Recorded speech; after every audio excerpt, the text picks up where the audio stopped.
Olá, boa noite a todos que estão aqui. Eu sou Gabriel Moraes Medeiros, editor da Ofícios Terrestres Edições, que foi contemplada no edital do PROAC 24 de 2022.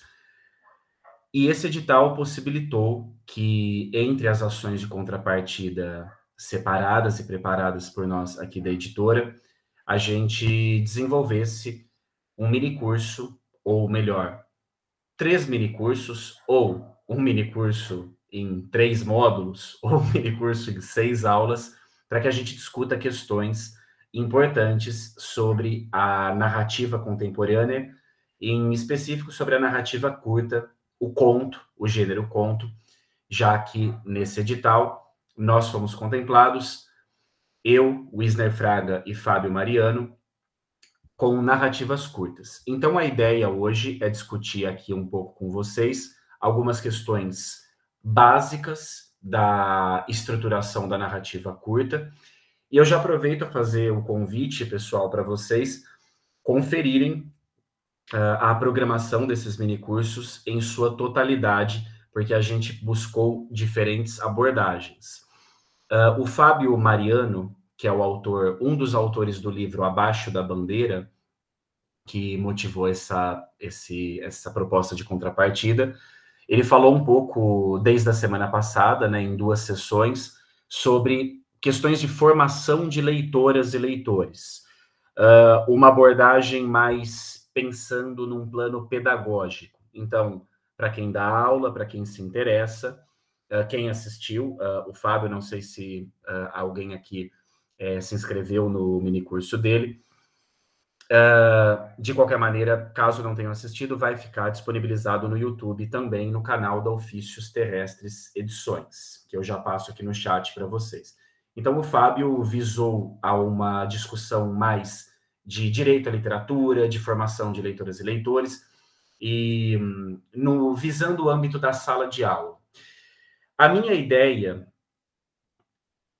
agora é sair um pouco dessa discussão que o Fábio abordou muito bem. É um pesquisador, não só um escritor, como um pesquisador que eu admiro muito, mas fazer algo mais ligado a um certo estruturalismo, né? Não sei se eu tenho capacidade especializada para discutir essas questões, mas preparei com muito capricho aqui alguns pontos com os quais eu quero trabalhar com vocês, sobre a estrutura da narrativa curta. Na semana que vem, esse minicurso vai também comigo para contos sobre estados de exceção.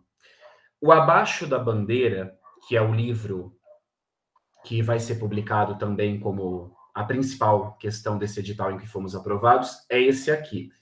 Ele está todo despedaçado assim, pessoal, porque é essa versão de prova gráfica chegou da gráfica hoje. Então, vamos fazer a revisão final ainda desse livro. O Abaixo da Bandeira, livro escrito por mim, pelo Wisner Fraga e pelo Fábio Mariano, livro de contos, fala principalmente sobre os últimos anos no Brasil. É uma tentativa de fazer um panorama sobre esse esgarçamento do tecido social e sobre a influência dos discursos de ódio nas nossas vidas.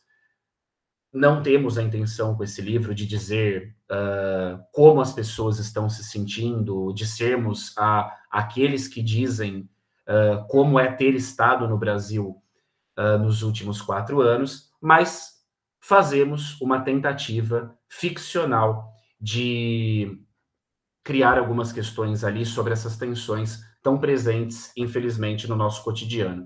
Então, os contos do Abaixo da Bandeira se centram nisso, mas nesse minicurso aqui, pessoal, a gente buscou expandir os temas, né? Justamente, vou interromper a tela inicial aqui, para logo eu projeto o material de fato, para que não ficasse algo apenas circulando sobre a atmosfera do livro. Assim, a gente pode falar sobre discussões que o livro provoca e acreditamos que essas discussões são válidas também, desde que vocês nos ajudem e participem, se puderem e quiserem, claro, seja pelo chat, seja ligando a câmera ou no microfone, fiquem à vontade, tá bom? Para fechar, então, esses recados, pessoal, depois do meu segundo minicurso de contos sobre estados de exceção, hoje eu comento um pouco sobre a estrutura da narrativa curta. Talvez algum de vocês que está aqui, escreva também contos, ou estude contos, ou estude narrativa, ou queira escrever, ou queira estudar narrativa. Então, já fica a dica que o próximo módulo, Michele disse que é escritora aqui, então eu acho que essa é uma discussão que eu espero que seja bastante válida, né? Vamos trocar ideias, né? O próximo módulo também, Michele, eu acho que vai ser muito interessante para você, no caso, que é escritora. Aqui falando inicialmente, né, não conheço o seu trabalho, talvez você já tenha larga experiência nisso, mas para as pessoas que a Ana disse que quer me aventurar na prosa, Ana, eu vou voltar nesse comentário seu, que eu me identifico bastante com ele, né? Mas talvez vocês já tenham experiência no assunto de que o Wisner vai trabalhar na semana que vem. Mas o Wisner, pessoal, ele vai falar um pouco do escritor de contos no âmbito profissional. Então, como que você submete um livro de contos para um edital de financiamento público, como é o caso do Programa de Apoio à Cultura do Estado de São Paulo, que é o PROAC, que motiva esse encontro que a gente está tendo hoje, né? Então, ele vai, como você elaborar, ele vai falar um pouco de uma carreira de escritor no âmbito mais profissional. O Wisner é um escritor que tem um trabalho vasto na narrativa, né? Bastante premiado. Então,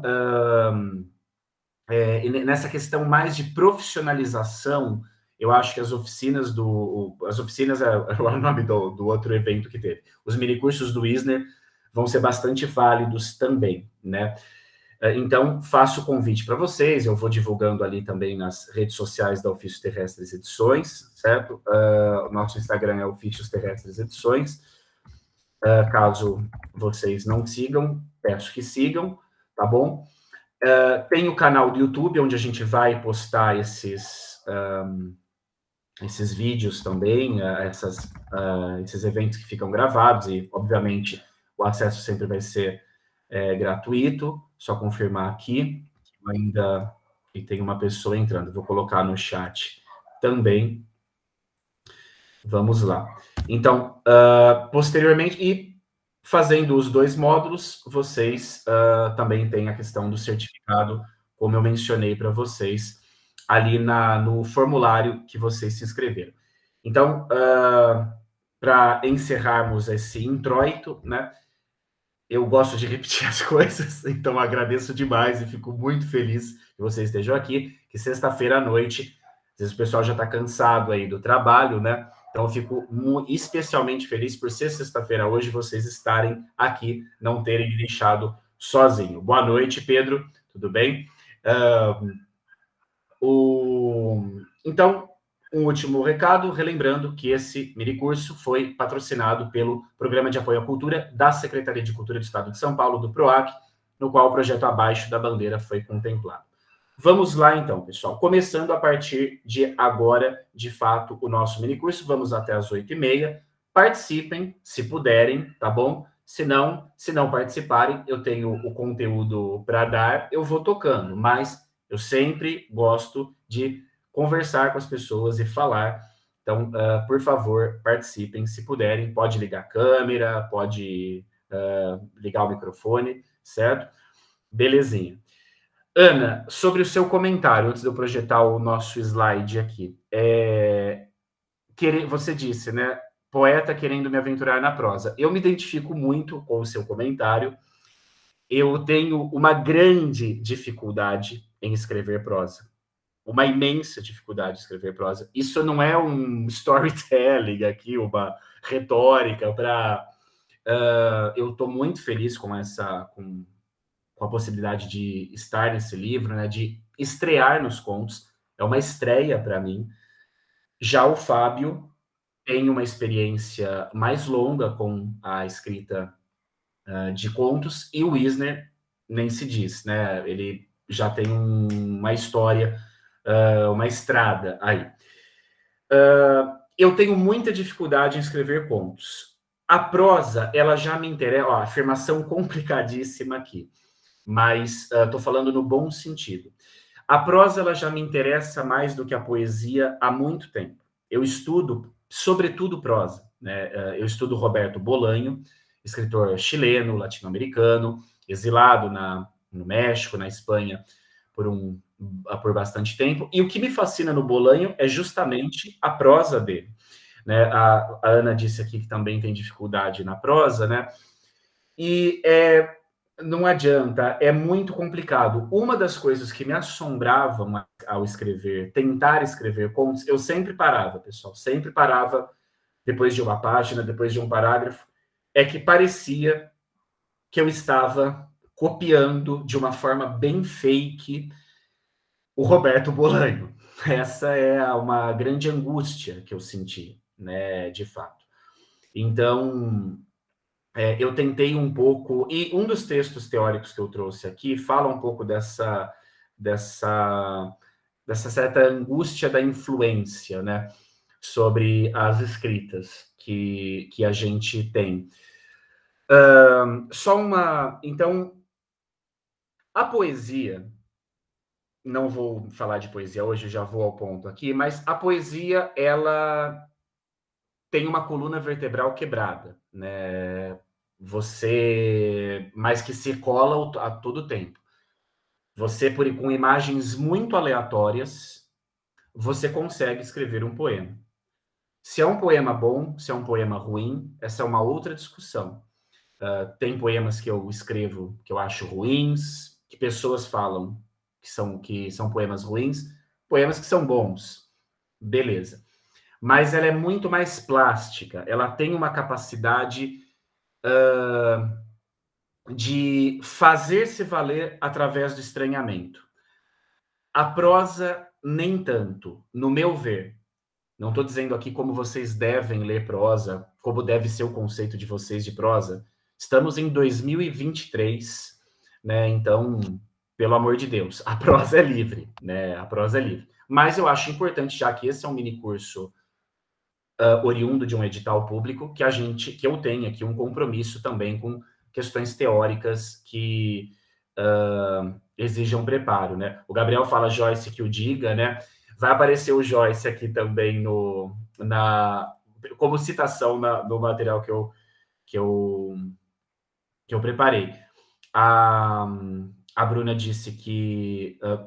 Bruna, você concorda com o Gabriel Rodrigues ou com a Ana aqui?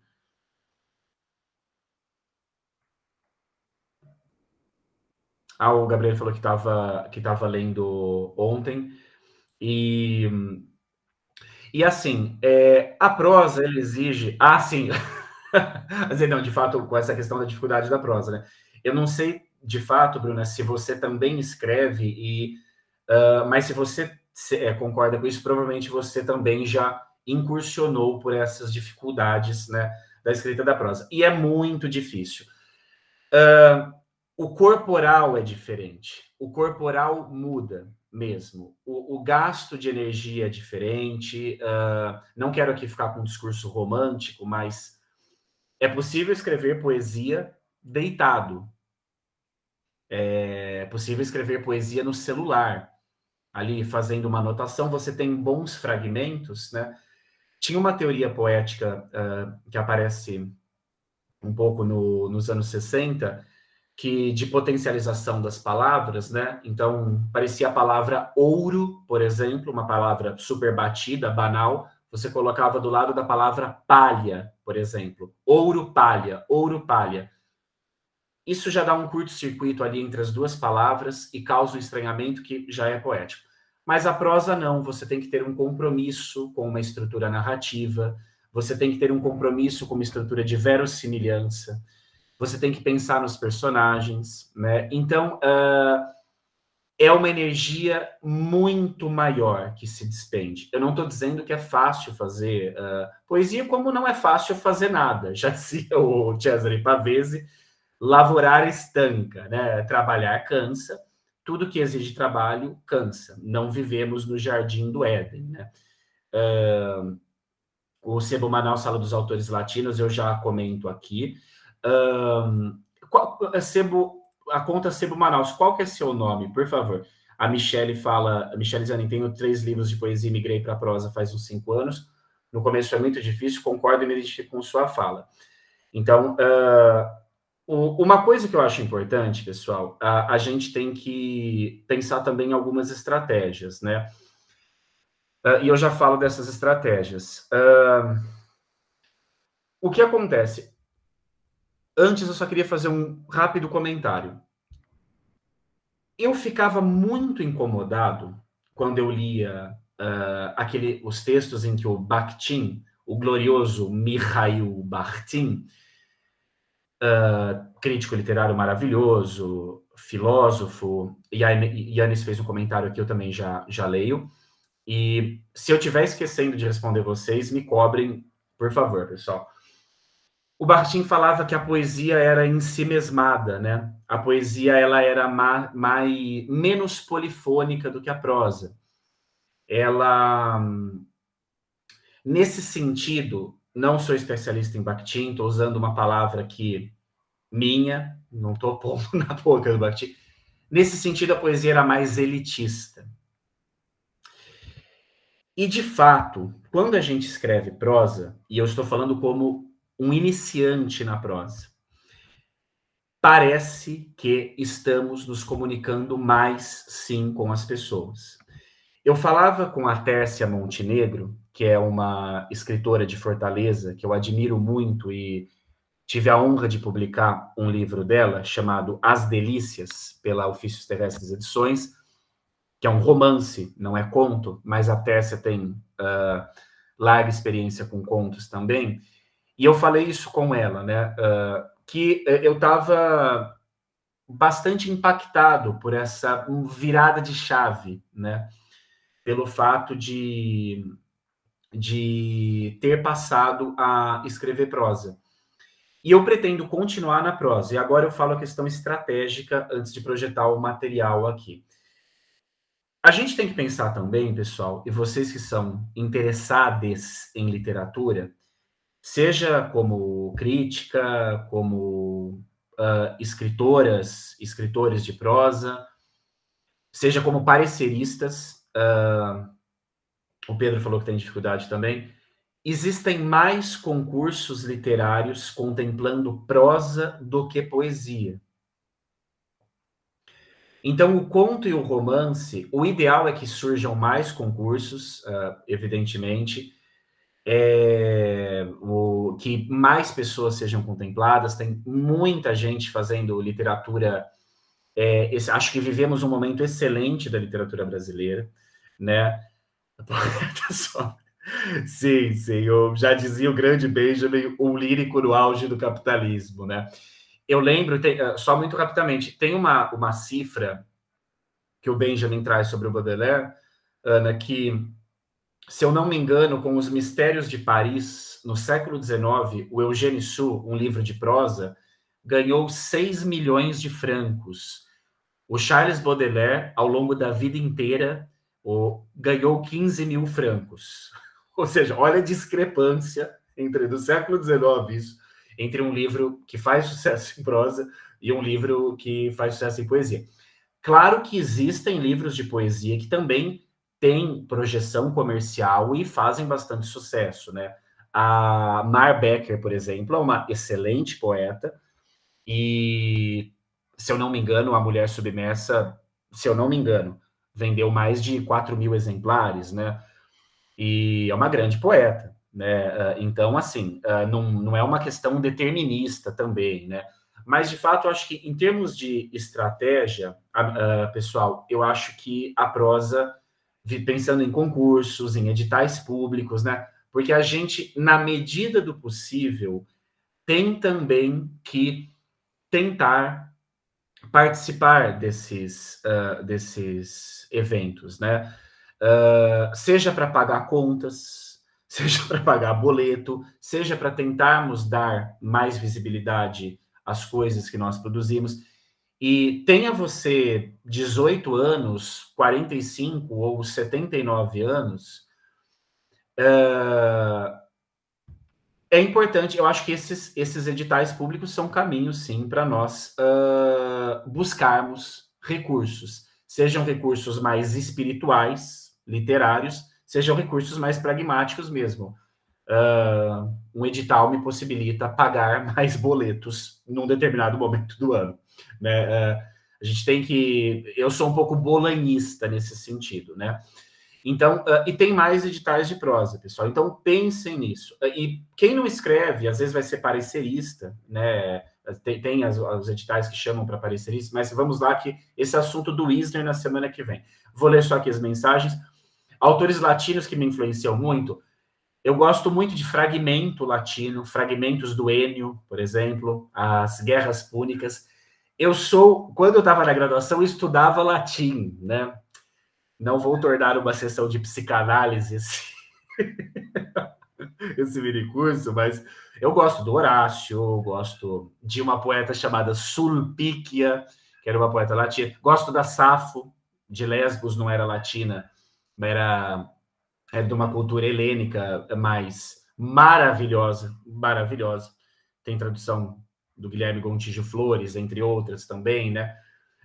Mas as bucólicas, eu acho que é das coisas mais lindas que existem, né? A Libertas Quae Seratamen, enfim. E tem muita coisa para falar sobre a literatura clássica. A gente não pode ser classicizante na vida, sabe? Aquelas pessoas, não, só o que é clássico é bom e tudo mais, né? Mas não, pelo amor de Deus, hoje eu estudo literatura latino-americana, não mais latina, né? Não quero saber de Império Romano, não. Quero saber de América Latina. Mas tem estudos muito sérios de quem estuda literatura latina, grega e tudo mais, e outras epistemologias também que não sejam ocidentais. Isso é tudo muito importante. Mas o Bolanho era também um leitor de literatura clássica, né? O meu livro preferido de todo mundo greco-latino é um livro chamado O Asno de Ouro e um livro chamado Satyricon, do Petrônio. A Epígrafe do Amuleto, lindo livro do Bolanho. Tu fala aqui o romano, né? O Bolanho se revirando no túmulo. Não tinha nada de romano ali. Tinha, sim, de chileno, de mexicano. Mas é o meu livro preferido. Satyricon. Tem enfim... daí vamos ver os outros comentários. Eu já projeto material. Michele fala que tem 3 livros de poesia, migrei para prosa, faz uns 5 anos. No começo foi muito difícil, é verdade, é difícil. Eu tive muita dificuldade de escrever esse texto, né?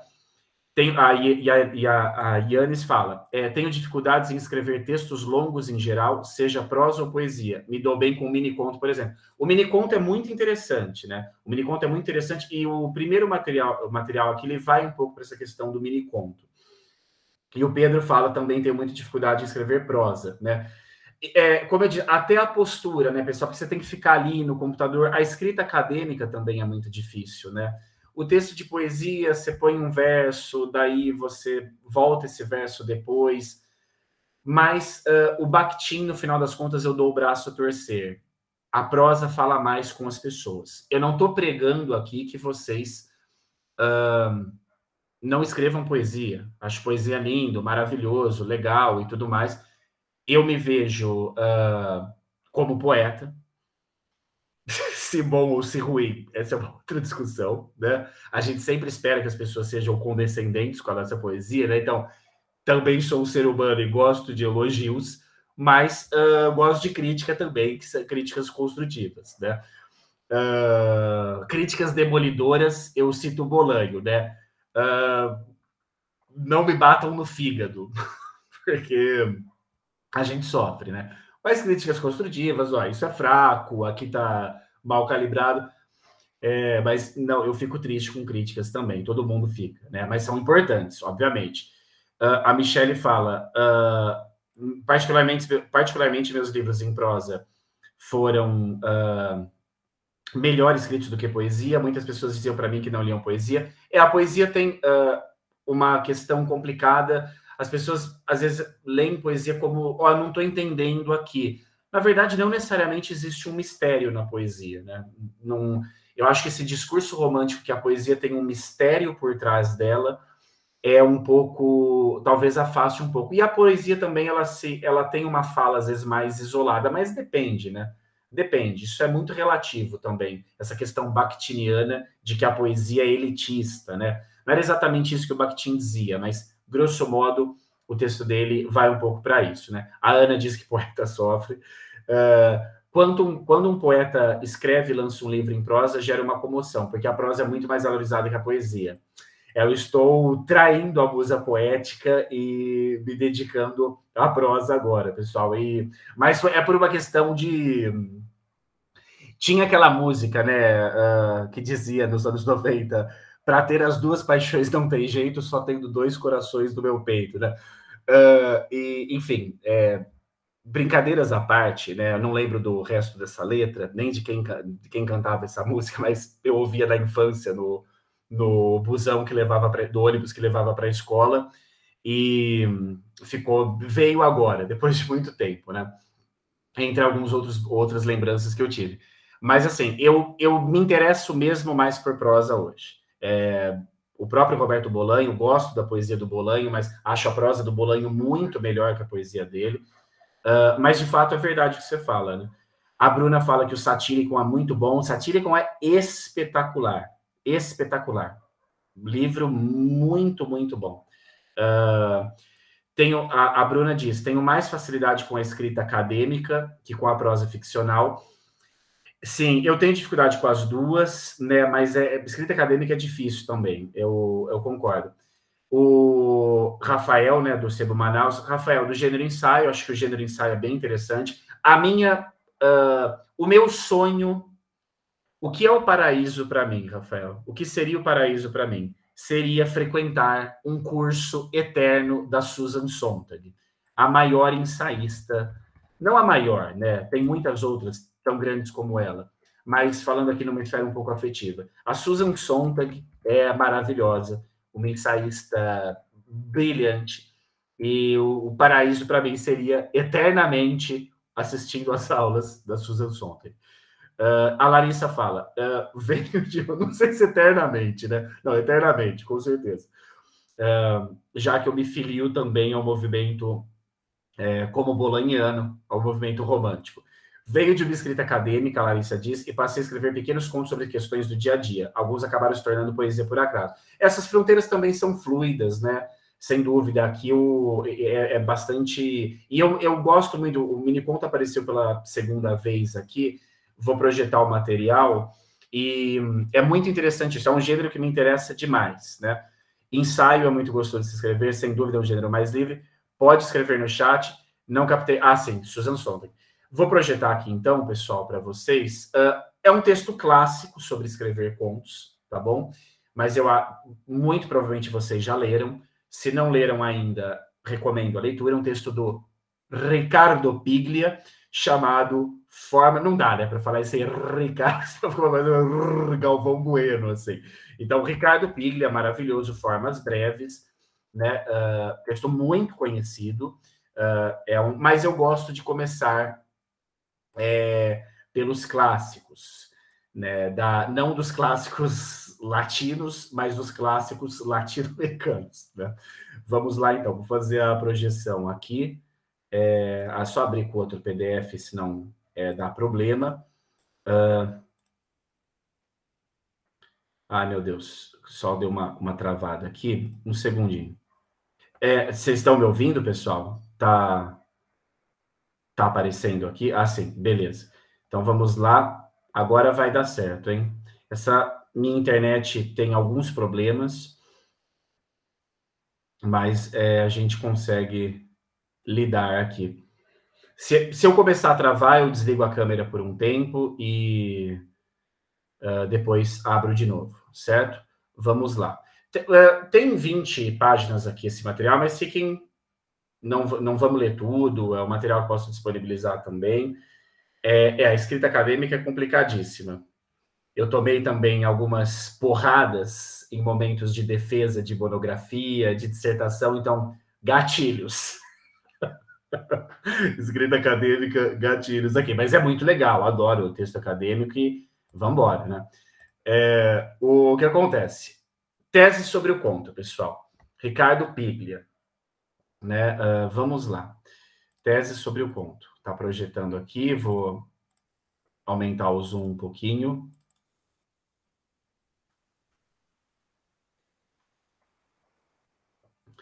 E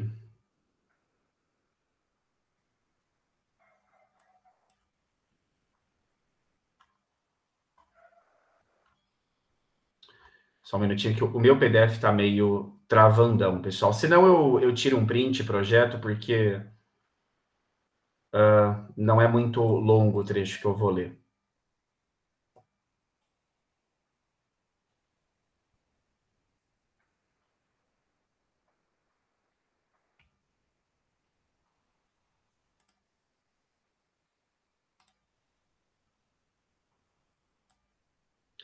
Ai, meu Deus, que nervoso. Só um minutinho.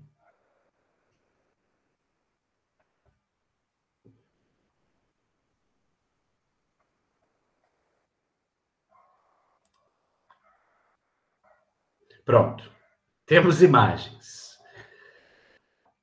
Vou tomar um café aqui para me acalmar, porque PDF travando me sobe um pouco, me altera um pouco o ânimo. Mas está quase. Pronto. Só manter a calma que dá tudo certo. Seguinte. Pessoal, diz o escritor argentino Ricardo Piglia na Teses sobre o Conto. Vocês que mencionaram mini-contos, ele não fala de mini-conto aqui, mas eu acho que é um texto muito que leva a gente para o mini-conto também, de certa maneira.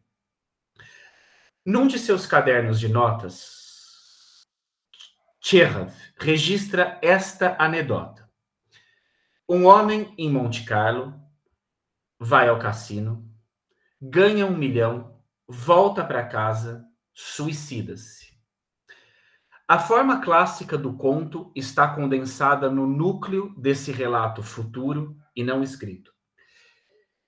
Então, num dos caderninhos lá, que o Tchekhov, vou pronunciar aqui normalmente, num dos caderninhos que o Tchekhov escreveu, ele deixou essa ideia para um conto. Boa noite, Mário. Ele deixou uma ideia para um conto que ele queria escrever. Por isso que eu falo que lembra um pouco a estrutura do mini-conto. Isso daria um belo mini-conto, né? Um homem vai ao cassino, ganha, não perde e se suicida. A forma clássica do conto está condensada no núcleo desse relato futuro e não escrito. Contra o previsível e o convencional, jogar, perder, suicidar-se, a intriga se oferece como um paradoxo. A anedota tende a desvincular a história do jogo e a história do suicídio. Essa cisão é chave para definir o caráter duplo da forma conto. Primeira tese. Um conto sempre conta duas histórias. Olha só que coisa interessante, né, pessoal? Quem já conhecia esse texto, sempre vale a pena relembrar. Quem ainda não conhecia, Formas Breves, Tese sobre o Conto, do Ricardo Piglia, está ali a bibliografia no formulário de inscrição, né? Veja, o que acontece aqui, pessoal, é que o conto clássico do século XIX para frente, o conto que o Piglia chama de clássico, né, o conto modelo, assim, que vai ser o Edgar Allan Poe, o Tchekhov, vai ser um conto que tem uma história aparecendo e tem uma história escondida atrás dela. E essa história escondida vai aparecer no final. E ela vai causar um efeito de surpresa. Não necessariamente um plot twist, ou um final surpreendente, mas ela emerge ao final como algo que causa e algo causa um impacto muito grande. Às vezes nós não percebemos exatamente o que está ali por trás desses contos, mas a gente vê que tem algo ali. Uma aula dessa estrutura... Bom, depois eu falo disso, vamos continuar a leitura aqui. Então, o conto clássico é isso, pessoal. Quando você estiver planejando um conto, Não estou aqui, quem sou eu para dizer como você deve escrever? Mas isso, se você for uma pessoa pigliana, uma pessoa pigliana, e quiser, pensa nessa estrutura, que o seu conto revela uma história e esconde outra. E essa história escondida, ela não aparece só no final, ela vai se insinuando ao longo do seu relato.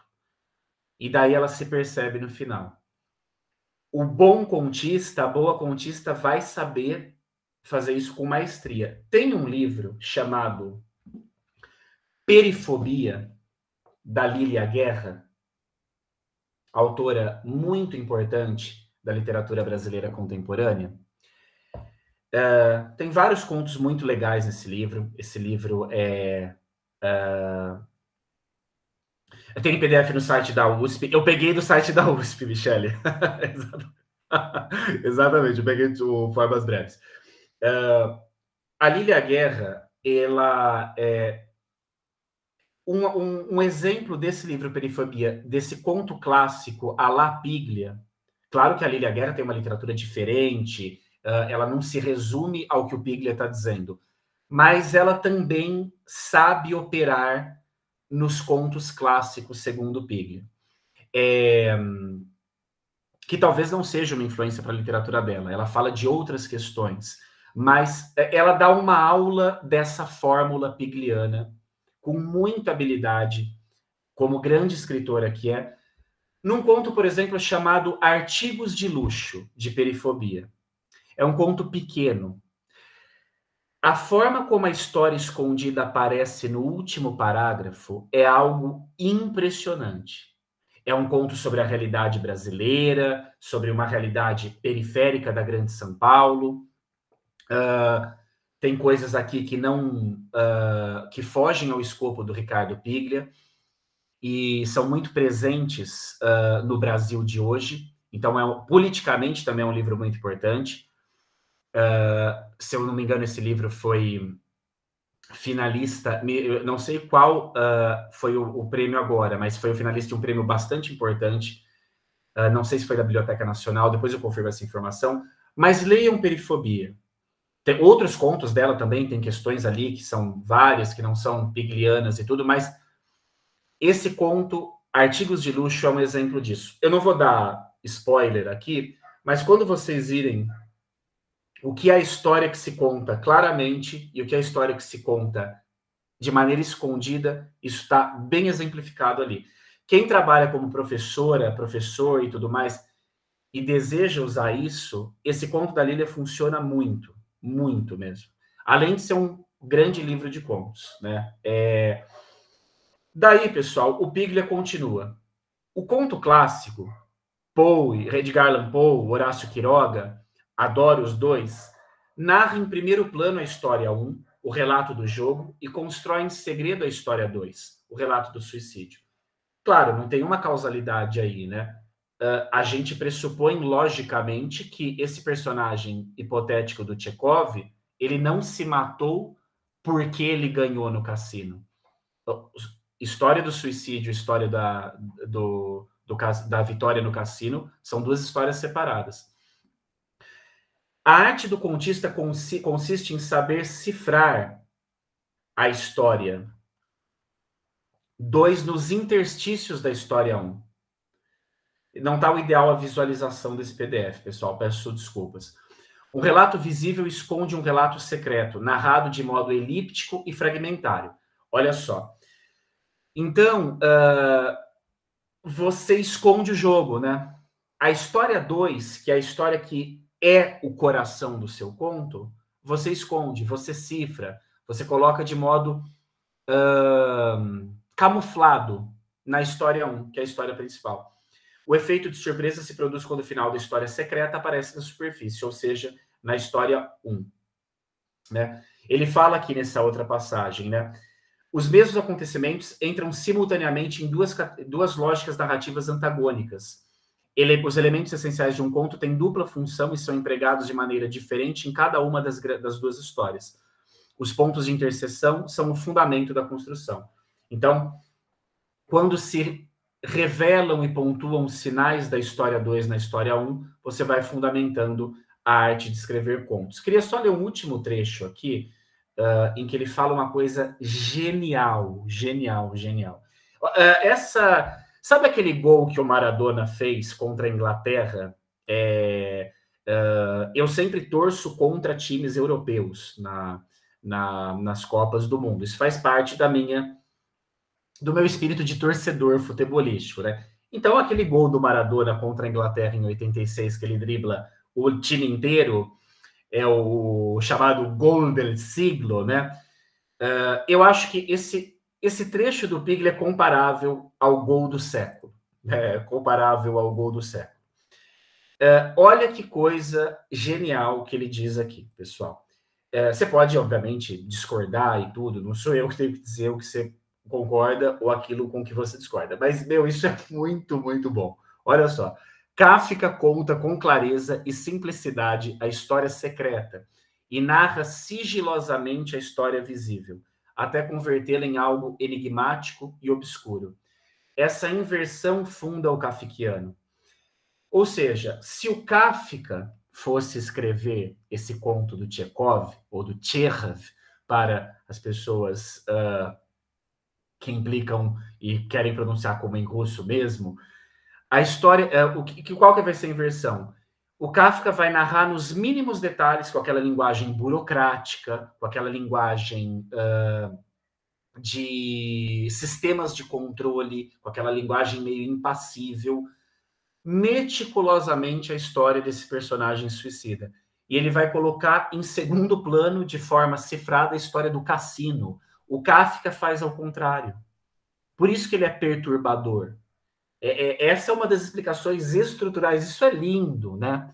Isso é lindo. A gente vê cada ponto. Claro, o Kafka não se reduz a esse texto, tem outras coisas, tem exceções. A gente lê um pequeno conto do Kafka, se der tempo hoje, uma pequena fábula do Kafka, se chamada Pequena Fábula. Mas isso funda o kafkiano, pessoal. Se você está lendo Edgar Allan Poe, né, por exemplo, Os Assassinatos na Rua Morgue, isso é o clássico, né? Isso é o Brasil de 70 ali, seleção brasileira. Pelé, Tostão, isso é o clássico. Aquela não é o único clássico, tem muitos outros livros que são clássicos, mas é aquela aula de narrativa, né? Você vai ler Os Assassinatos na Rua Morgue, por exemplo. Tudo bem, beleza, você vê que é um relato policial, o Edgar Allan Poe é um autor de relatos policiais, estão se procurando, história 1, os assassinatos. A causa dos assassinatos, não vou dar spoiler aqui também, falar o título da spoiler, Os Assassinatos da Rua Morgue, você já sabe que tem assassinatos ali, e não dá para ter patrulha de spoiler também, né, pessoal? A literatura interessante se sustenta com ou sem spoiler, né? Odisseia, Ilíada, Epopeia de Gilgamesh, você sabe o que acontece no final, mas você lê mesmo assim, né? O que acontece? Leiam Os Assassinatos na Rua Morgue, por favor, se não leiam, e reparem na última frase do Dupin, do investigador. A última coisa que ele fala ali. Tem algo muito estranho naquelas palavras. Tem algo muito estranho ali. Tem uma insinuação de história 2 ali. Não fica muito claro o que está aparecendo, né? O Da Lilia Guerra é um conto tão habilidoso que o conto Artigos de Luxo da Lilia Guerra do Perifobia aparece a história 2 assim como algo que encerra tudo mesmo. Você perde até o ar ali. No Edgar Allan Poe você tem, nesse conto específico, um efeito mais de estranhamento, né? Mas tem algo estranho, porque são contistas clássicos, pessoal, ou autoras, como a Lilia Guerra, que trabalham também com o clássico, que dominam essa arte tão bem acabada da escrita de contos. O Charles Baudelaire, ele traduzia o Edgar Allan Poe, ele adorava o Edgar Allan Poe, né? E tem um livro dele chamado O Spleen de Paris, Pequenos Poemas em Prosa, que eu recomendo a leitura também, são textos curtinhos.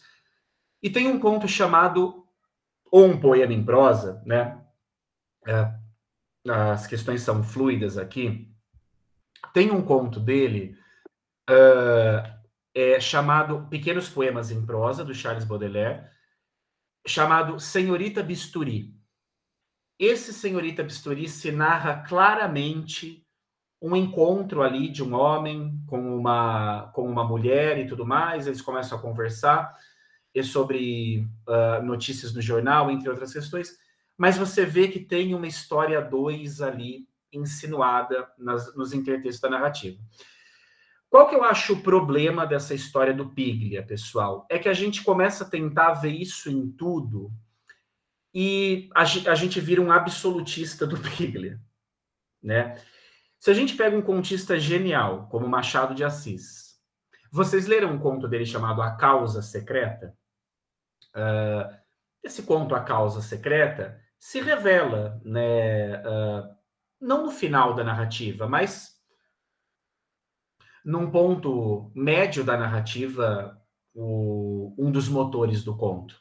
Ali, o sadismo do personagem Fortunato. Peço perdão pelo spoiler, quem não deu, né? E logo o sadismo da elite brasileira escravista, né? E o Machado de Assis, ele não é tão pigliano assim. Essa é uma afirmação completamente pessoal, né? Então, e é um contista clássico. Agora, naquele conto maravilhoso, Uns Braços, do Machado de Assis, em que o personagem apaixonado pela mulher mais velha, parece que algo não está dito. Também no Missa do Galo. Enfim. No Bestiário, do Júlio Cortázar, o primeiro conto, A Casa Tomada, por exemplo, eu acho que está fundado no kafkiano, nisso que o Piglia falava sobre o efeito kafkiano. O absurdo é narrado meticulosamente e a história, que deveria ser a história 1, é narrada de forma cifrada. Uma impressão que eu tenho. Mas para a gente entender melhor isso, né, eu queria dar alguns exemplos concretos de ficção aqui mesmo. A gente lendo. Ficou. Eu fui minimamente. Eu expliquei, eu consegui. Não digo eu expliquei, eu fui muito confuso, pessoal. Deu para entender mais ou menos o que eu estou querendo dizer? Fiquem à vontade também para discordar. Vou tomar o silêncio como um sim. Beleza, Bruna. Obrigado. Deu para entender o que você falou. Tá certo. Então, olha, leiam Formas Breves. Tem outras teses sobre o conto. Obrigado pela gentileza, né? Também. Tem outras teses sobre o conto e tem que ser lidas, né? Mesmo. Vamos ver aqui o que tem na sequência, ou se eu já vou para... E essa explicação sobre essa inversão kafkiana é monumental. Deixa eu ver qual que é o outro PDF e se eu...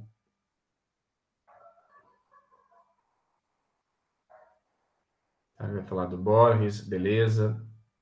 Sim, aí vamos para o Roberto Bolanho, né? Ainda nessa parte teórica, né? Roberto Bolanho. Roberto Bolanho, beleza.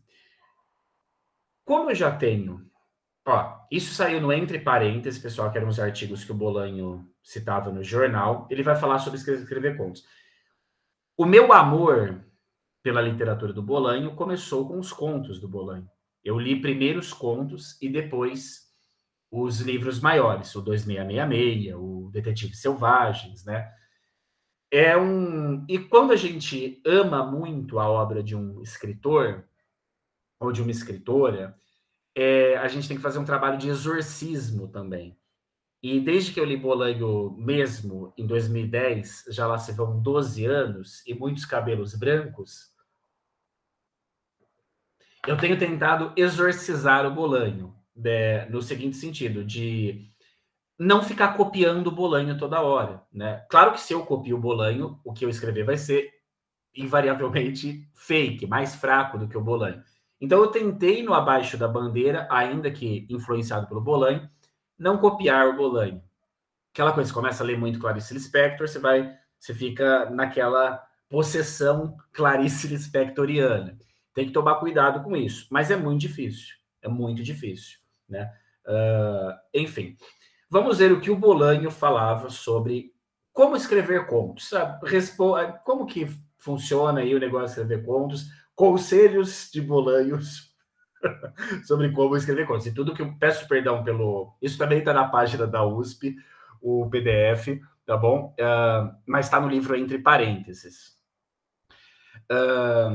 Como eu já tenho 44 anos, eu vou dar alguns conselhos sobre a arte de escrever contos. Nunca escreva conto. Esse conselho é precioso, pessoal, precioso.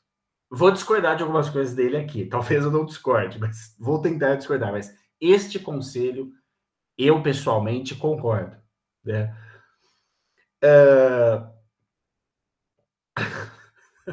Nunca escreva, por exemplo, você está escrevendo um conto, você termina, daí você vai para outro. Você está escrevendo um conto, você termina, daí você vai para outro. Não faça isso, porque, honestamente, a pessoa pode estar escrevendo sempre o mesmo conto até o dia da sua morte, né? Então, não faça isso. Isso é estratégia. Pessoal, o Bolanho escrevia para pagar a conta. O Bolanho era um estrategista da arte narrativa. Não é essa coisa, embora ele fosse um romântico, pelo menos é o que ele dizia em certos momentos, mas também tirava sarro desses romantismos. O que é legal no Bolanho é que é luta, é combate aqui, é como burlar a máquina da literatura para eu conseguir sobreviver aqui, meu. O papo do Bolanho é reto, assim, né? Tem uma frase dele genial, que está no entre parênteses. La literatura es una máquina encoraçada, não necessita de escritores.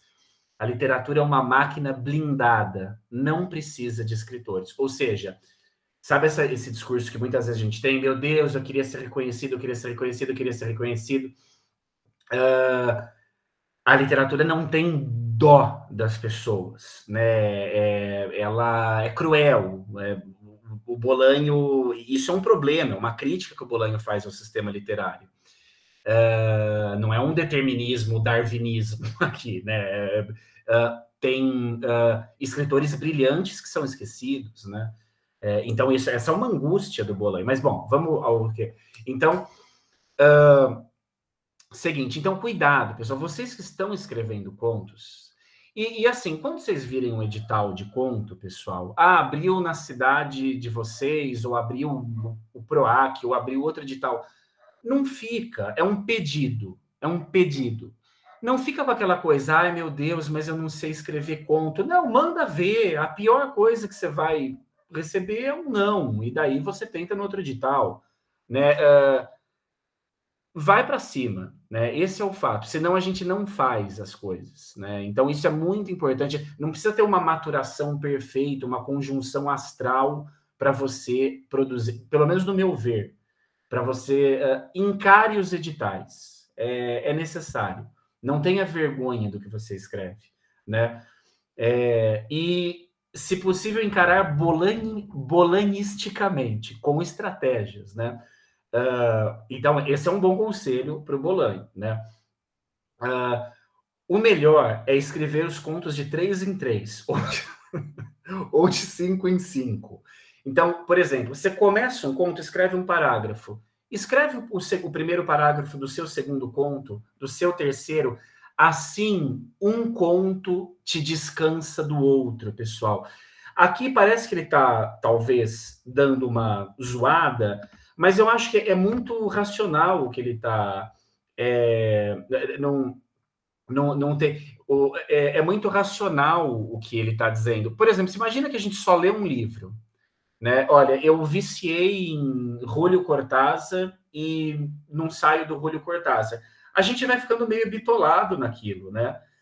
Então, se você está lendo Julio Cortázar do lado de perifobia, você está fazendo uma leitura mais interessante, né? Senão você começa com aquela coisa, jogo de amarelinha, Paris, né, anos 60, e não tem nenhum problema, mas estamos em 2023, o genial Jogo de Amarelinha, um livro brilhante do Cortázar, meu Deus, maravilhoso, lindo, ok, mas ao lado de perifobia, uma leitura choca com a outra, no bom sentido.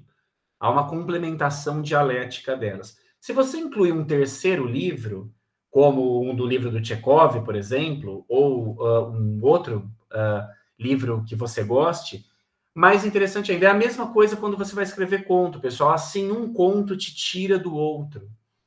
Porque a intensidade da relação com as personagens na prosa é mais forte. Porque a gente está se comunicando melhor com as pessoas, porque nós estamos programadas e programados para entendermos mais prosa do que a linguagem poética. Claro, sim, tem contos super vanguardistas e tudo, mas eu gosto de narrativa. Eu gosto de narrativa, sabe? Começo, meio e fim. Tenho super admiração por contos ultra vanguardistas. Eu amo um conto chamado Um Quilo de Ouro, do Rodolfo Walsh, que é um conto complicado de ler e tudo, mas o Bolanho é um autor organizado na arte de contar uma história. E eu gosto dessas coisas, né? É mais fácil para ler, é mais tranquilo. Isso não quer dizer que não seja profundo, o fato de ser mais fácil de ler.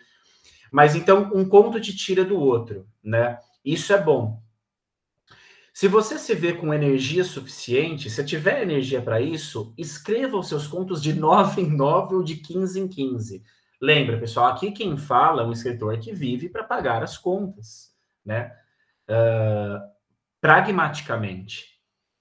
Então, a gente tem muito, e eu respeito esse discurso, eu entendo esse discurso, mas a gente ouve muitas vezes, nossa, essa pessoa publica demais, tá louco, essa pessoa publicou 10 livros em um ano. O modo de feitura da literatura tem que ser um modo slow, tem que ser uma coisa... Legal, pessoal, sim, a gente não é máquina, obviamente, tempo não é dinheiro, como Antônio Cândido já lembrava, mas tem uma questão essencial aqui. Não necessariamente escrever muito e publicar muito, ou escrever pouco e publicar pouco, são coisas ruins. O ruim é você escrever coisas chatíssimas e tudo mais. Assim, se não for chato para você, já está valendo, já há um grau de prazer. E eu acho que a literatura, como dizia o Bolanho, deve servir para que tenhamos prazer. Não só isso. Ela tem o seu lado social, o direito à literatura, claro, mas ela tem que ser uma máquina de expansão do prazer e do imaginário, né? Certo? Então, o problema não é publicar muito ou pouco, o problema é publicar coisas ruins. Se o Kubrick tivesse fazendo 10 filmes por ano, legal, assistiria todos. Que pena o Bolanho não deixou mais 300 livros escritos. Eu leria todos, se eu pudesse, né? Se Perifobia da Lília Guerra tivesse 700 contos, que bom, né? Agora, também tem aquela pessoa que publica um livro a cada 50 anos. Isso é ótimo, se o livro é legal. Raduan Nassar, né? Raduan Nassar, meu, maravilha. Não tem, a gente não tem, cada um tem a sua temporalidade, mas só estou ressaltando que escrever muito ou pouco não são problemas em si, né? Mas o Bolanho, ele precisa, né? Tem essa questão, vamos escrever aí muito para fazer o negócio acontecer. Tem o leite da minha filha, do meu filho para comprar, e é isso aí, né? Vamos embora, né? Então é importante, eu acho, esse lado meio épico da coisa também, né? Como ele fala no começo do...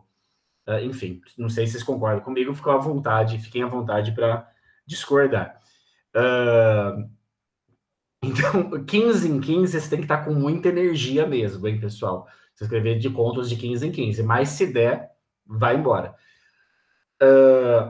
Cuidado, a tentação de escrever contos de 2 em 2, olha que conselho maravilhoso, é tão perigosa quanto escrever de 1 em 1. E isso vai te pôr num jogo de espelhos, vai ficar uma imagem dupla que produz melancolia. Então tem que ser unidade mínima, escreva de 3 em 3, tá bom? O meu primeiro conto vai ser uma fábula sobre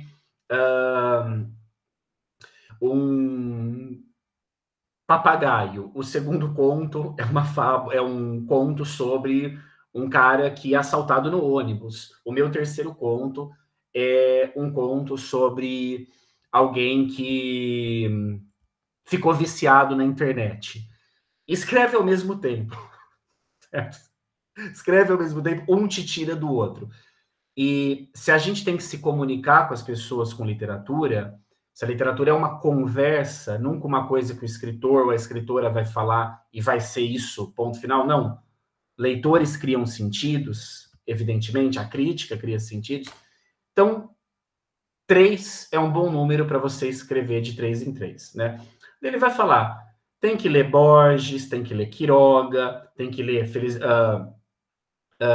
Felisberto Hernandes, Juan Rulfo, Monterroso. Quem gosta de mini-contos, né? O Monterroso é um classicíssimo, um dos formuladores, né? Do mini-conto moderno, embora ele não usasse esse termo, né? Daí ele dá uma zoada aqui no Sela e no Umbral, do Petrus Borel também. E tem uma... e daí, vamos lá, né? Daí olha o que ele fala, pessoal. Já apareceu isso no Piglia, hein? Marcel Schwab, Cruzada das Crianças. A verdade das verdades, e você não precisa concordar aqui, com essa categorização do Bolanho também, o mundo não se resume isso, mas olha só. Com Edgar Allan Poe, todos teríamos o suficiente. Então, tem essa questão, ele é um Poeiano. Ele cita o Chekhov também, né? O Anton Chekhov, aqui também. E daqui tem um texto do Quiroga, mas para a gente sair um pouco da que eu coloquei, um famoso decálogo do perfeito contista. Quem não conhece, leia, do Horácio Quiroga. O Horácio Quiroga é um contista genial, né? Vou fazer uma informação complicada, mas talvez top 5 contos de amor da história seja Uma Estação de Amor, do Horácio Quiroga. Em Contos de Amor, Loucura e Morte. Esse conto é bom, viu? É bom. Talvez esteja ali no top 5. Argentina 86, Brasil de Pelé, né? E grandes selecionados da história, né? Daí ele cita também o Poe, o Kipling, crê em um mestre como um deus. Aí é exagero, né? Calma aí. Tem uma certa masculinização da coisa aqui, né? O mestre, Deus e tudo. Mas, enfim, o Quiroga é um grande contista mesmo. Agora eu queria ler com vocês, pessoal, um pequeno conto para falarmos mais dessa estrutura. Sem problema, Michele. Alguma questão, alguma coisa que vocês queiram compartilhar? Pode ser por câmera também. Não sei se a gravação está constrangendo, mas pode ligar a câmera, não tem problema, viu? Vamos ver uma questão aqui, pessoal, entrando nessas 25 minutos finais, né, sobre outras questões. Vou pegar o meu cafezinho, como eu fiz ontem, né, porque já acabou o copo aqui e tá saindo a fumacinha ainda, né? O cafezinho. Sim, olha só, Michele, vou colocar o link aqui para você, só um segundo. Consejos sobre el arte de escribir cuentos, de Roberto Bolanho. Michele, foi você que achou o link do Piglia no site da USP? Você que fez esse comentário? Isso, exatamente, eu peguei lá também, e de novo aí, então tá rolando a fonte aí do site da USP, das disciplinas da USP. Então tem ali o PDF, que é interessante. Então são 3 clássicos aqui, de 3 autores, né, pessoal? Que a gente pode discordar, obviamente, né? Enfim. Bom, vamos lá. A extinta editora Cossack Naif, que publicava... pode dizer, Rafael, se eu vi que você ligou a câmera, você quer fazer uma participação? Tudo bem? Obrigado pela interação aí, viu? E quem quiser também, pessoal, não se preocupem, certo? A extinta editora... Rafael, você quer fazer algum comentário ou não? Ah, beleza. Qualquer coisa é só falar, viu? A extinta editora Cossack Naif publicava livros caríssimos, né? Coloridos e tudo mais, com um projeto gráfico, mas era muito caro, mas tinha aquelas feiras que dava para comprar, né? Lançou uma vez alguns contos dos irmãos Grimm, né? Em tradução do alemão, e vou fazer a projeção à contraluz desse argumento do Piglia que a gente leu, né? Para falarmos de uma coisa aqui. Vamos lá. Abrir o PDF. Sempre um momento de tensão, né? Sempre um momento de tensão. Vamos lá. É muito curtinho. São 2 parágrafos e eu queria ler com vocês sobre... e já deixar o do Kafka engatilhado também. Aqui.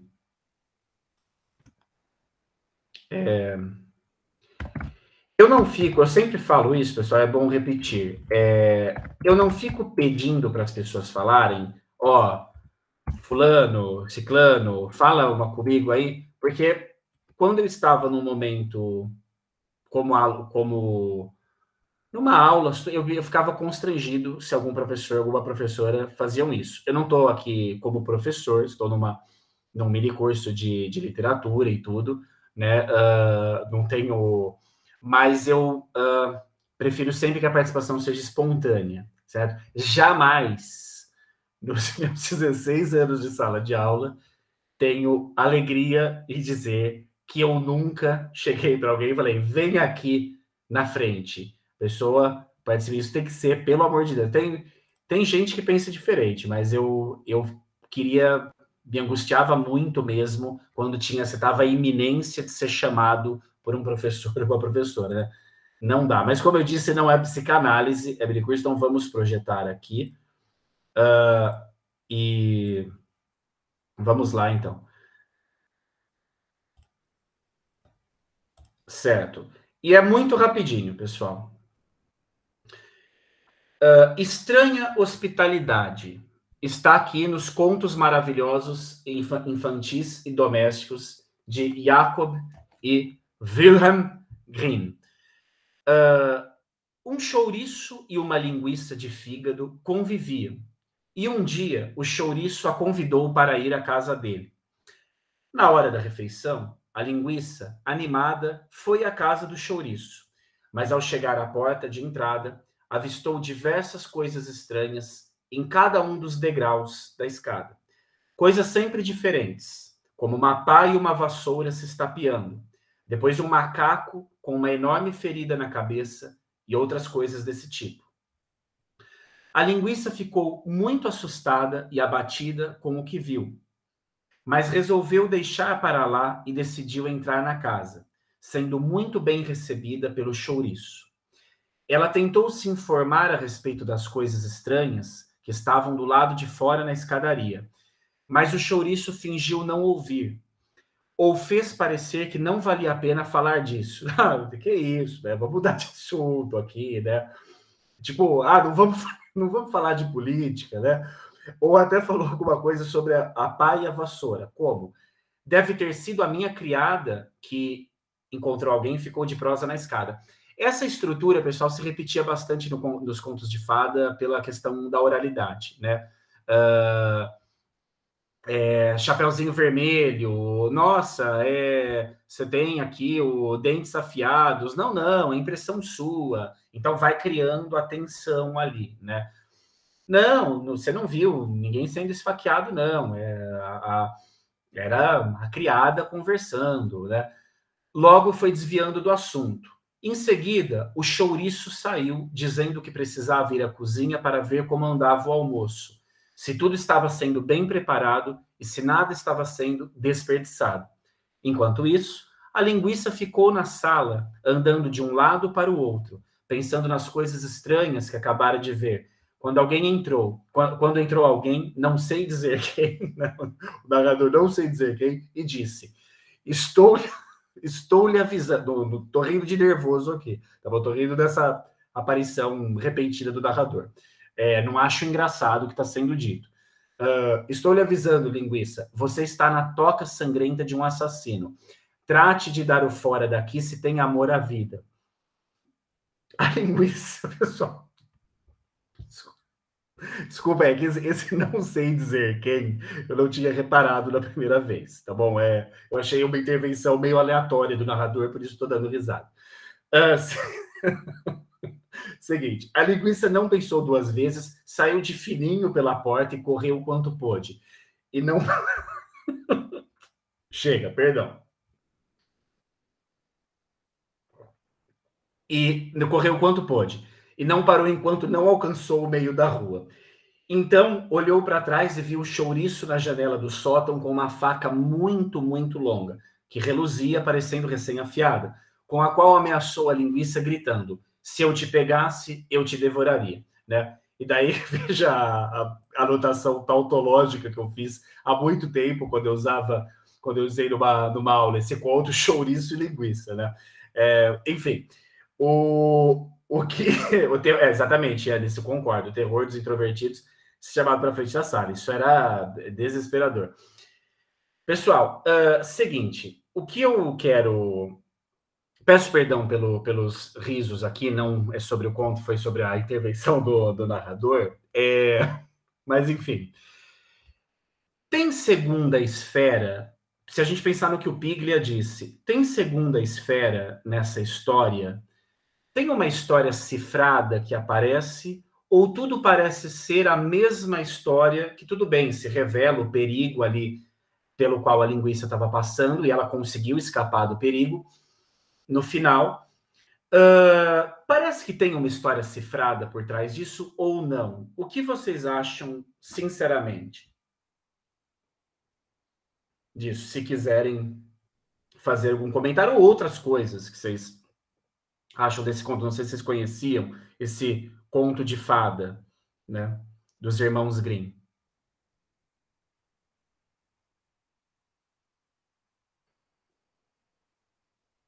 Nenhum comentário, pessoal.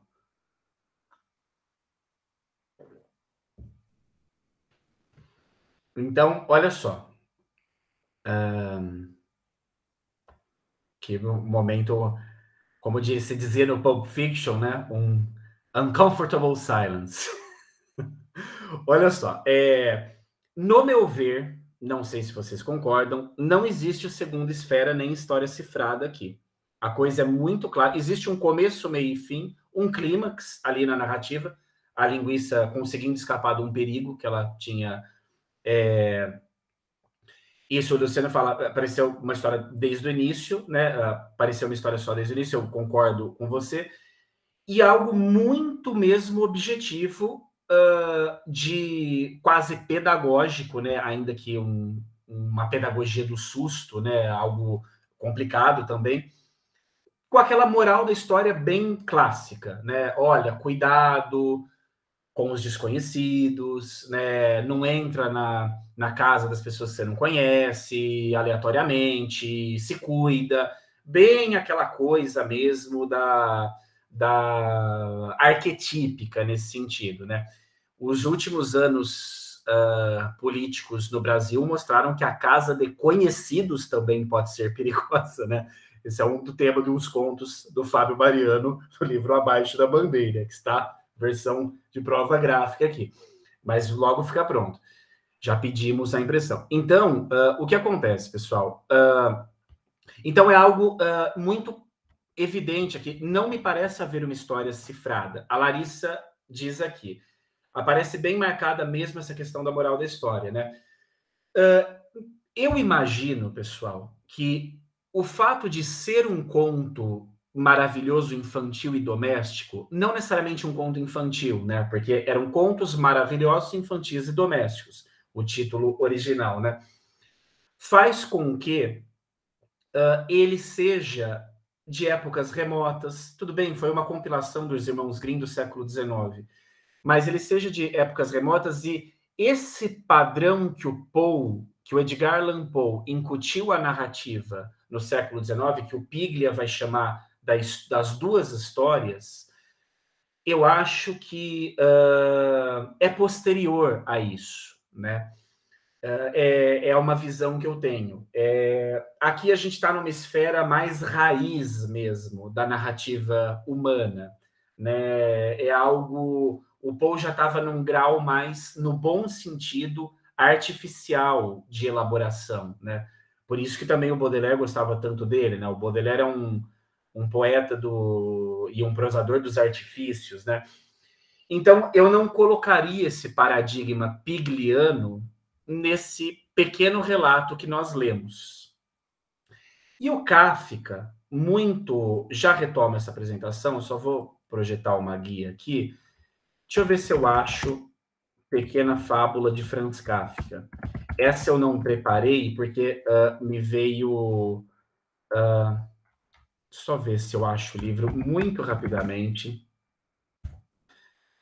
para ler com vocês.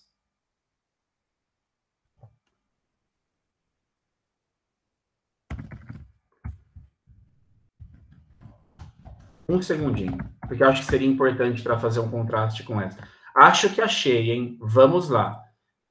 Acho que achei. Quem sabe, vamos ver aqui. Tá indo, né? Nesses 12 minutos finais. Opa, perdão. Vamos lá aqui. Estou abrindo o arquivo. Vou fazer a projeção agora. Ver se está nesse livro mesmo.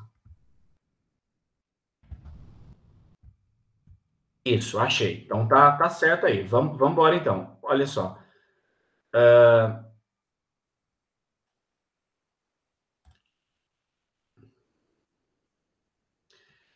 Tá aparecendo ainda o PDF anterior? Só um minutinho, pessoal. Deixa eu fechar aqui.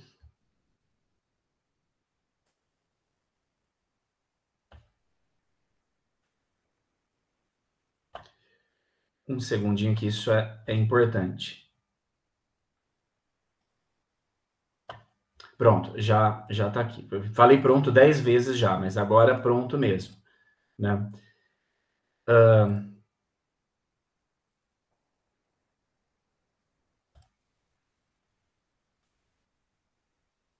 E finalmente, depois de longo tempo, abrir com Adobe, né? Abrir com Adobe. E agora, projetar.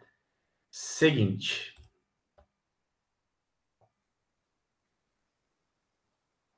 Sim. Dá até uma... Calma aí que tá piscando aqui a tela. Não sei se... Vamos ver se foi.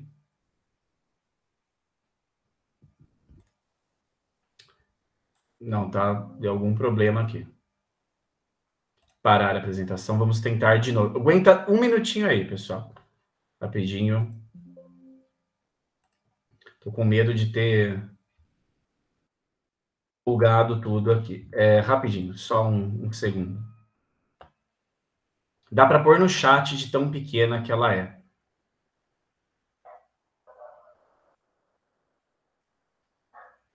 Mas só... Vou pôr no chat aqui para vocês.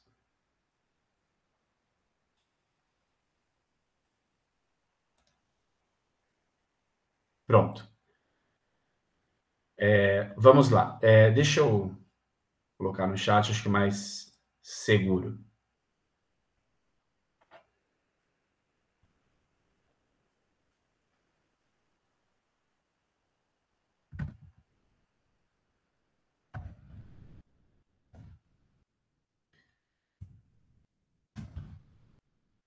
Pronto, achei. Tô colocando agora no chat. Esse é um texto de Narrativas do Espólio, de Franz Kafka, chamado Pequena Fábula. Está no chat de vocês aqui. Com Pequena Fábula de Franz Kafka. Disse o rato, o mundo torna-se cada dia mais estreito. A princípio era tão vasto que me dava medo. Eu continuava correndo e me sentia feliz com o fato de que finalmente vi à distância, à direita e à esquerda, as paredes, mas essas longas paredes convergem tão depressa uma para a outra que já estou no último quarto e lá no canto fica a ratoeira para a qual eu corro. Você só precisa mudar de direção, disse o gato e devorou.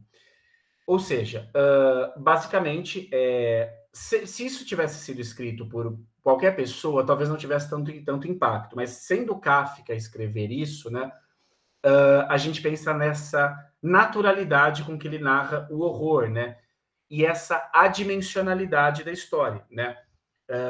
Não à toa se diz que esse escritor previu, né, os terríveis totalitarismos do século XX. Ele que morreu ali no começo dos anos 1920, né? Parece que ele faz uma paródia da fábula aqui, né? Parece que não tem uma história cifrada nessa fábula, né? Se correr o bicho pega, se ficar o bicho come, literalmente. Ou seja, não tem o que você fazer da sua vida. Tem um outro texto nesse livro chamado Desista. Olha o título, né? Desista. Que chega um policial para uma pessoa que está andando na rua e fala, cara, quer saber? Desiste, né? Então, essa aporia, né? Essa impossibilidade de transcendência kafkiana, narrada com uma linguagem que chega às raias do cinismo e da impassibilidade burocrática, faz com que isso pareça também uma grande paródia do universo das fábulas, que eram universos, entre aspas, formativos, né? Entre aspas, porque tem fábulas com conotações racistas, machistas e tudo. Não dá para também dizer que todas as fábulas e contos de fadas são edificantes, né? Mas o Kafka faz uma fábula deformativa aqui, né? Uma fábula que basicamente coloca como impossível qualquer vivência e experiência no nosso mundo, né? O mundo é um lugar absolutamente hostil dentro do universo kafkiano, né? E dizia que o Kafka dava risada, né? Quando ele escrevia as coisas, né? Ele que foi, claro, um grande crítico dessa civilização do século XX, mas muito atual até hoje, né? Enfim, nesses 5 minutos finais, pessoal, eu queria, nesse universo fora da esfera do Piglia, dos contos de fada, tem um livro do Yves Reuter, que está ali no formulário de inscrição, chamado Análise da Narrativa, que é bastante interessante para vocês lerem também. Claro que ele coloca questões que valem para as narrativas longas em prosa. Essa daria uma discussão e tanto, né? As diferenças entre os contos e os romances, né? Mas ele analisa bastante a estrutura dessas questões, não só de contos pré-clássicos, né? Como os contos de fada, como contos clássicos, como os contos de Poe, né? E tem esse grande clássico, eu queria ter tido mais tempo para falar dele, mas eu foquei mais no início, né? Mas eu recomendo como leitura, A Morfologia do Conto, né? Do Vladimir Prop. Tem questões aqui que são bem do maquinário e daquele linguajar mesmo dos formalistas e várias ressalvas aqui. Esse também é um livro que não temos ainda a tradução direta do russo, né? Seria importante que houvesse, porque a gente não confia tanto no texto quando não tem uma tradução mais direta, assim, mas é muito legal também, né?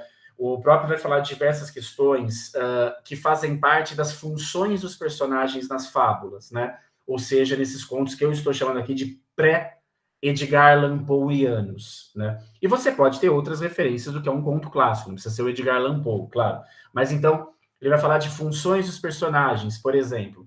Então, o conto padrão, o conto folclórico, tem o personagem que se afasta da casa, o personagem é posto em perigo, daí esse personagem é desafiado, ele se deixa enganar, né? Isso é um motivo da estrutura narrativa, do organismo narrativo. Então, na história do chouriço da linguiça, de certa maneira, a linguiça se salva, mas ela se deixa enganar num dado momento, né? Então, a gente vai vendo nessas estruturas que nem sempre dão certo, mas muitas molduras aplicáveis, né, a uma composição estrutural das narrativas, né?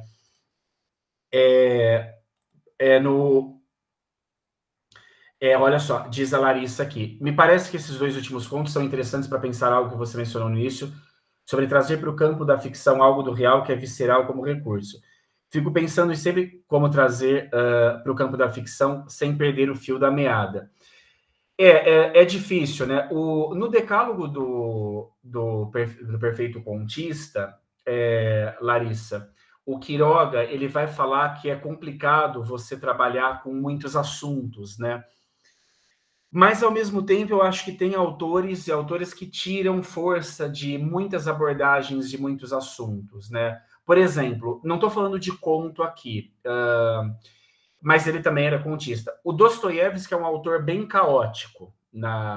Por exemplo, você lê O Idiota, do Dostoiévski, os irmãos Lindo, os irmãos Karamazov, né? Chega a incomodar, assim, as abordagens ali, aquela pluralidade, e há uma sensação de perda do fio da meada muito grande, né? Mas eu acho que o Dostoiévski tira a força disso. Tem autoras que são mais sucintas, e sendo sucintas, são muito profundas. É o caso da Lília Guerra. Os contos da Lília Guerra, ao menos no caso da Perifobia, são contos que é um espaço, é um foco de ação, tem exceções, claro, mas são contos muito organizados, né? Ela também escreve muito bem num sentido não só de talento literário que ela tem de sobra, mas no sentido de organização e planejamento do texto, né? A comparação que o Gabriel faz com o Nelson Rodrigues, né? Do Dostoiévski sendo hiperbólico, mas, enfim, tem um escritor que é muito estranho, que o Walter Benjamin adorava, chamado Nikolai Leskov, né? E ele trabalha muito com essas questões de fábula. A Fraude e outras histórias do Nikolai. O Benjamin analisa ele naquele ensaio O Narrador, né? Esse escritor é muito esquisito, muito esquisito. É brilhante, às vezes muito chato de ler, mas brilhante, né? Tem coisas que são chatas, mas muito boas, né? Por exemplo, os filmes do Bergman são muito chatos, mas são excelentes. Tem alguns que são muito legais, tipo Fanny Alexander, assim. Mas não estou fazendo chatice. Chatice nem sempre é um problema, pessoal. Tem uma força da chatice. Aqui eu estou fazendo uma brincadeira, né, Colbert? Pelo amor de Deus, um grande mestre do cinema aí. Mas esse eu não li, Gabriel, O Espírito da Senhora Genglis, eu acho. Mas o conto A Fraude, esse conto é monumental, né? Ele começa num vagão, assim, tem um cara, um vendedor começa a trocar uma ideia com o outro. Enfim, vou fechar aqui, pessoal, 3 minutinhos, a placa de acréscimos aqui, né? Só para pegar 2 fios da meada. Então, eu concordo com... Eu acho que assim... Mas eu acho que é importante, Larissa, esse cuidado em não perdermos o fio da meada. Eu me preocupo... Em um dos contos do Abaixo da Bandeira, eu abordo mais assuntos. Eu tentei ao máximo ali não deixar que o conto se dispersasse muito. Porque na poesia, um grande corte é sempre... Sabe aquela coisa que tinha nos filmes de ficção, O Exterminador do Futuro, que... o personagem era partido ao meio, daí ele se regenerava em 2, assim, a poesia é meio assim. A prosa a gente tem que tomar cuidado em cortar muito o assunto, porque ela vai ter ela é um organismo mais complexo, não mais complexo, mais coeso, talvez, do que a poesia, né? Mas só para 2 questões, pessoal, o Kafka, vejam que ele era também um grande variador de esquemas táticos, né? Ele fazia contos muito de histórias cifradas, ele fazia contos com muitas histórias cifradas no modelo pigliano, só que invertendo as coisas, né? O efeito kafkiano. Ele fazia contos clássicos, né? E ele fazia contos adimensionais, como essa pequena fábula que a gente leu. Então, ele... é que nem futebol, né? Time bom mesmo varia os sistemas táticos. Não existe só ataque, não existe só defesa, né? Como diria o Mauro César Pereira, né? Mas, o que acontece? O Kafka, ele dá aula sobre isso, né? Eu já estou encerrando mesmo aqui. Um autor que o Bolanho cita e que é muito, muito habilidoso nisso que você fala, Larissa, de talvez do dizer menos, assim, é o Raymond Carver, né? O Bolanho cita o Raymond Carver, eu tinha num... Vou ler 2 frasezinhas aqui, a gente encerra, tá bom? Do material que eu preparei, só o comecinho, e fica uma provocação no sentido de tentar provocar a leitura para o Raymond Carver, caso vocês não tenham lido. O Bolanho gostava muito dele, né?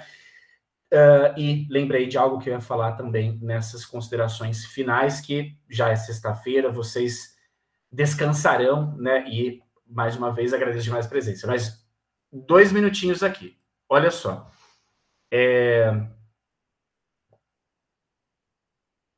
Espero que... não, agora parece que... Continuar. Pronto, parou de piscar.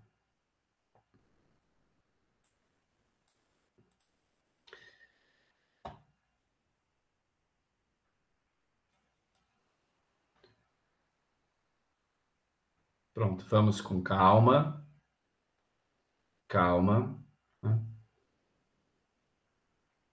Para não... Aqui é uma ilustração do Jorge Luis Borges, né, que ele fez para essas... Aqui eu tinha separado um conto do Tchekhov, Pamonha. Esse conto está na Dama do Cachorrinho. Esse livro é espetacular. É redundância, né, dizer que o Tchekhov é espetacular, mas um escritor espetacular mesmo, né? E aqui o conto final. Eu só vou ler 2 frases para a gente encerrar. E rezando aqui em silêncio para o PDF não travar neste momento. Só as primeiras frases desse conto do Raymond Carver. Eu esqueci de trazer o livro dele aqui, mas está na reunião de contos dele pela Companhia das Letras, né? Meu casamento tinha acabado de terminar. O Carver, nisso, um pouco nessa direção do que a Larissa disse aqui em cima, ele é um autor com poucas meadas, é um autor da arte do não dizer, do dizer pouco. Quem gosta de pequenos contos, de microcontos, como Hemingway, né? Ou melhor, o Hemingway não escrevia microcontos, mas ele é um autor lacônico, o Hemingway. E a laconicidade ou o laconismo é importante para os microcontos. O Carver, ele não escreve microcontos, mas ele é um autor lacônico. Então, acho importante essa questão. Leiam esse conto, Escola Noturna, ou qualquer outro do livro. Meu casamento tinha acabado de terminar. Eu não conseguia arranjar emprego. Eu tinha outra garota. Olha só, as informações são blocos secos aí, né? Mas ela não estava na cidade. Por isso, eu estava num bar, tomando um copo de cerveja, e havia 2 mulheres sentadas algumas mesas adiante. E uma delas veio falar comigo. Você tem carro? Tenho, mas não está aqui. Falei. O carro estava com minha mulher. Eu tinha ido ficar na casa dos meus pais. Às vezes usava o carro deles, mas naquela noite estava a pé. O próprio fraseamento do Carver é um fraseamento seco. Guardado as suas comparações, que são autores de culturas distintas, uma coisa meio Graciliano Ramos aqui, né? Embora a linguagem do Graciliano Ramos fosse bem poética também. E minha última, falei isso 10 vezes, mas agora é a última mesmo, para não cansar vocês, se é que já não cansei, mas agradeço. Sem problema, Rafael, obrigado.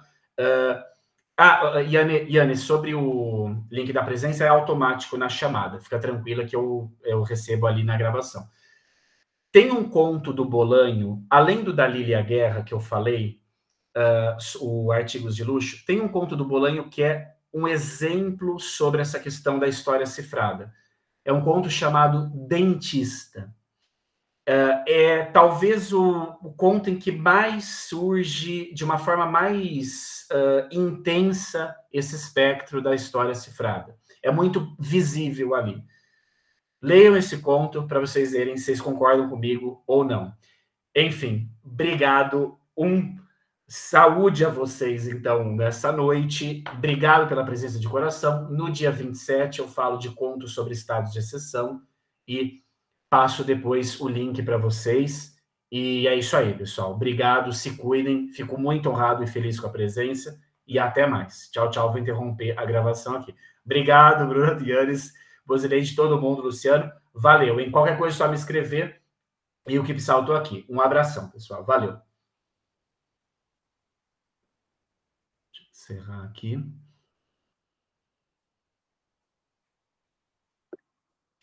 Obrigado, Thaís. Fico honrado pela gentileza, viu?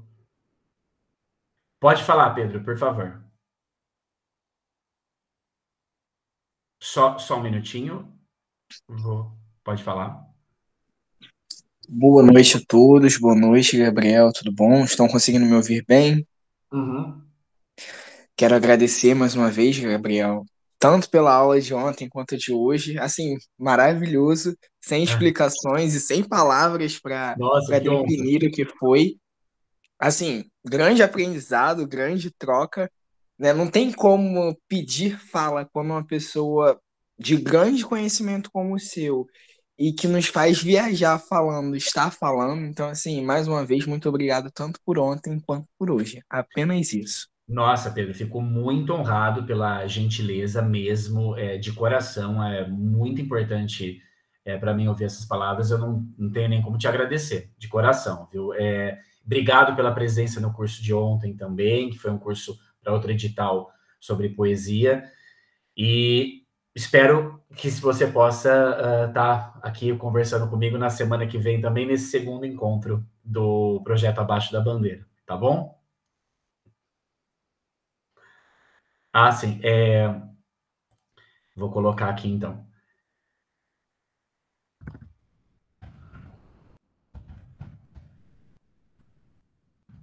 Pronto. É isso então. Obrigado, viu, Pedro? Um abraço, Thaís. Boa noite. Eu vou encerrando aqui então. Ótima sexta-feira a vocês. Fico honradíssimo com a presença. Parar a gravação. Pronto. Valeu, pessoal.